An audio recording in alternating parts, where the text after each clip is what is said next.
سلام علیکم، چطور؟ خیلی خوش اومدید به این ویدیو ارزونترین گرونترین شیرین رو قرار با هم تست کنیم. قبل اینکه به سوال کار فراموش نشه ببینید ما بچه ها رو یه دونه خریدیم. این 25 شد فکر کنم، اینم 5 تومن. بریم برای تست 5 تومنیه که از این شیرینی خوشگاست.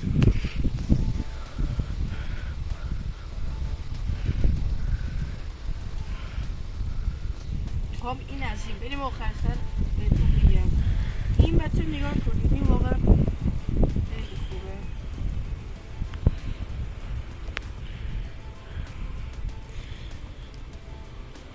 یه چیزی بگم خدا وکیلی بیاد درست، مثلا چیز اسمش مواد این زیاد کم خب ولی خوشمزه است. خدا وکیلی 5 تومنی.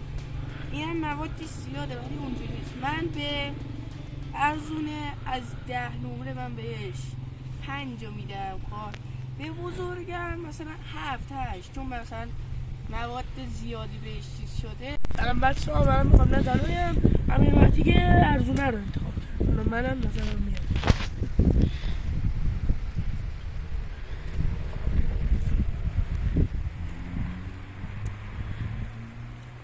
نظر این خوب بود، اینم تست کن.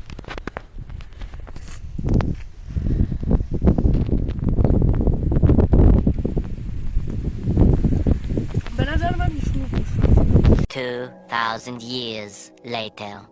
خب بچه ها اینم من ویدیو از دوست دارید بریم برای پورتال بعدی اومدیم چیزای دیگر تست کنیم. لایک کامنت سابسکرایب فراموش نشه تا یه ویدیو دیگه. خدا نگهدار.